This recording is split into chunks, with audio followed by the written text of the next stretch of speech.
மிக சிறப்பாக தன்னுடைய உரையை இங்கே நிகழ்த்தி காட்டினார்கள். தலைவர் அவர்கள் தலைமை உரை முடித்து நீங்கள் பேசுகிறீர்களா, முதலில் பொன்னரசன் அவர்களை கூப்பிடுகிறா என்று பெரியவர்களுக்குள் ஒரு தயக்கம் இருந்தாலும் தயங்காமல் நான் தாங்கிக் கொள்கிறேன் இந்த குடியை, இந்த திருக்குறள் ஆய்வு மையத்தை என்று அவராக வந்து தலைவரிடம் அனுமதி பெற்று மிகச் சிறப்பான ஒரு உரையை இங்கே நிகழ்த்தினார்கள். அவர்களுக்கு தமிழால் வணங்கி வாழ்த்துக்கள் கூறி, அடுத்ததாக தலைவர் உரைத்தபடி முதல் குறளை நம்முடைய துணைத் தலைவர் அவர்கள் பொன்னரசன் ஐயா அவர்கள் அருமையான ஒரு ஆய்வுரையை இங்கே நிகழ்த்துவார்கள்.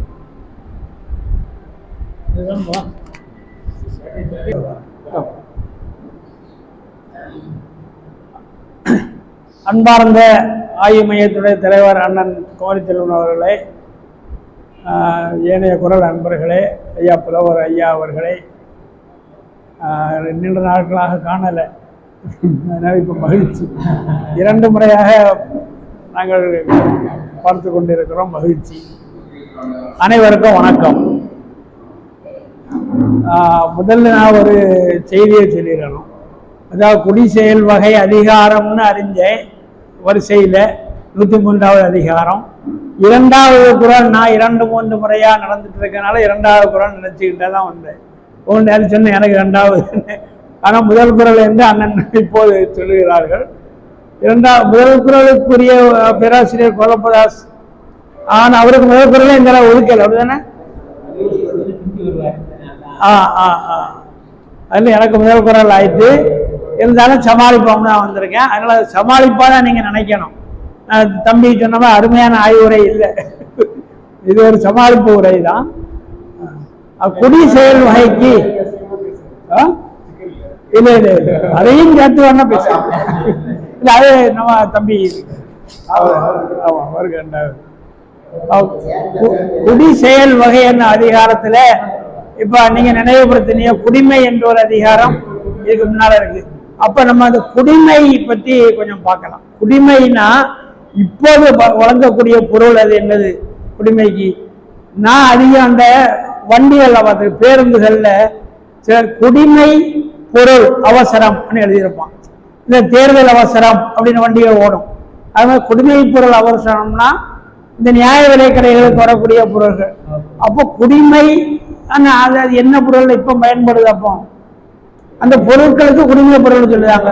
அப்போ குடும்பத்துக்கு குடிமையியல், ஆமா, ஒரு பாடப்பகுதி இருக்கு. உயர்நிலை பள்ளிக்கு அந்த காலத்துல சமூக அறிவியல்னு படிக்கும்போது வரலாறு புவியியல் நான் படிக்கும்போது அப்படித்தான். இப்போ வரலாறு புவியியல் தெரியுமா, பொருளியல் குடிமையியல் 10 மதிப்பெண் உண்டு நினைக்கிறேன். அப்போ அந்த குடிமைன்னு சொல்லக்கூடியது குடும்பம் தான் நான் நினைக்கிறேன். அப்போ ஏன்னா குடும்பத்துக்கு வேண்டிய பொருட்கள் ஒரு உந்து எடுத்துட்டு வர்றதுனால குடிமை பொருள்னு போடுதான். அப்போ குடிமை பொருள்ல குடும்பத்துக்கு வேண்டிய பொருட்கள். அப்ப இவர் குடி செயல் வகைன்னு சொல்லுது குடும்ப செயல் வகை. அப்போ அந்த செயல் வகை எதுக்கு சொல்லுவார்னா குடும்பம் குலம்னு எடுக்கலாம். அந்த குல முன்னேற்றத்திற்கான செயல்கள் அப்படின்னு இதுக்கு ஒரு பொருள் சொல்லலாம். இந்த குடிங்க ஒரே ஒரு சொல்லுக்கு மட்டும், ஆனா குடிங்கிற வினைச்சொல்லாம் நினைச்சிடாதீங்க, பெயர் சொல். குடிங்கிற வினைச்சொல் வந்து அது வேற, அந்த பெயர் சொல்ல எடுத்துக்கிறங்க தயவு செய்து. இந்த குடும்பம் முன்னேற்றத்திற்கான செயல். அப்போ குடி செய்ய ஒருவன் கைதூவன, குடி செய்ய ஒருவன் கைதூவன் என்னும் பெருமையின் பீடு உடையது இயல்.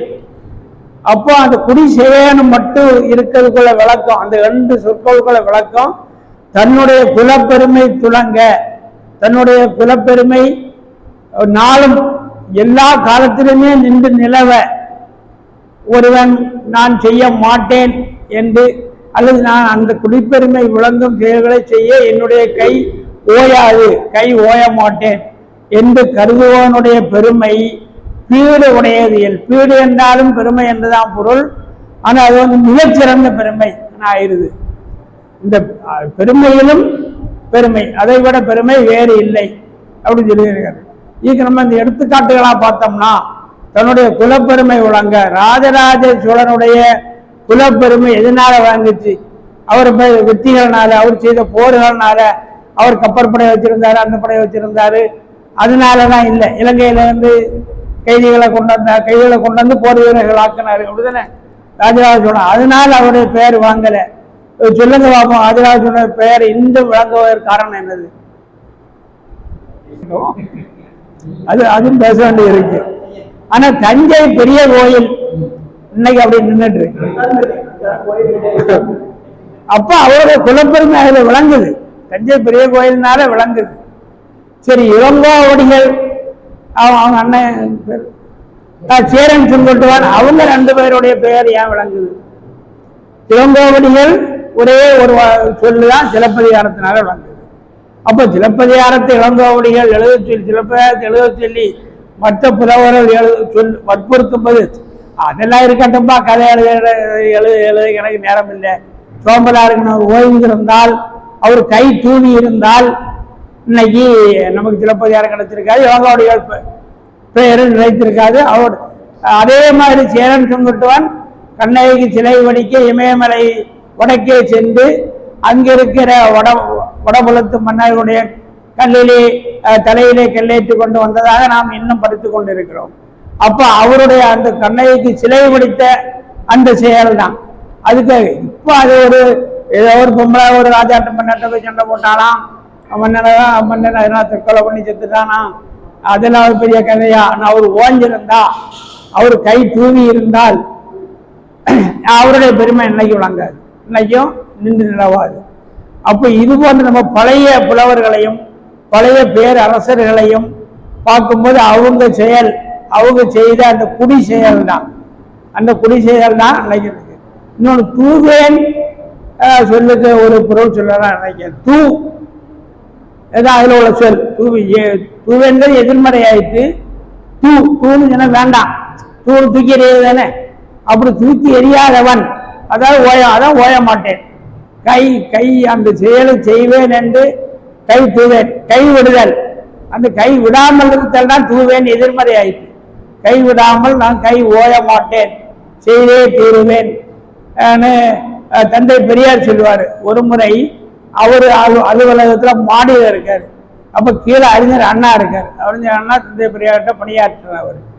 அப்ப மாடியில ஒரு கட்டுரை படிச்சுட்டு வர்றாரு பெரியார். யாரு கட்டுரைன்னா எழுதியது அறிஞர் அண்ணா.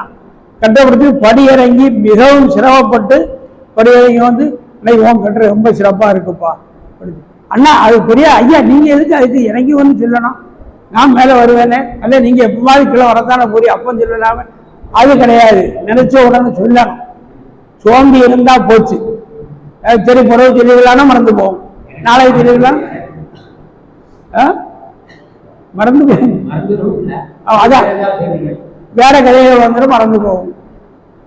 அதனால அப்போ அந்த செய்ததை உடனே நினைச்சதை உடனே செய்ய சொல்லியிருக்காரு. அது அந்த கட்டுரை பெருமையை பெரியார் சொல்ல அந்த ஒரு கட்டுரைக்கு 1000 கட்டுரைகளை எழுத அது அண்ணாவுக்கு ஒரு ஊக்கம் தரும். அப்போ அதுதான் இங்க நினைக்கணும். இந்த கை தூவேன் இங்க சொல்லல, அதுதான் நினைக்கிறேன். சரி சொல்லிடலாம், அங்கே தானே இருக்கான், கூப்பிட்டுட்டா வருவான், நாளைக்கு சொல்லிடலாம் அப்படி நினைச்சிருந்தா போச்சு.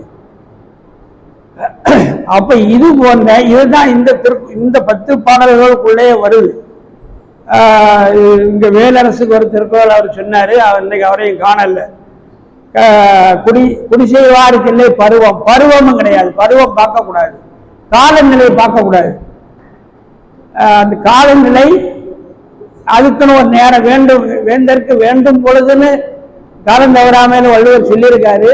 ஆனா இதுல அந்த பொழுதை பார்க்கக்கூடாது, நினைச்ச உடனே செய்யணும். பொழுதை பார்க்க கூடாதுன்னு சொல்லியிருக்காரு. குடி செய்வாருக்கு இல்லை பருவம் இல்லைன்னு சொல்லியிருக்காரு.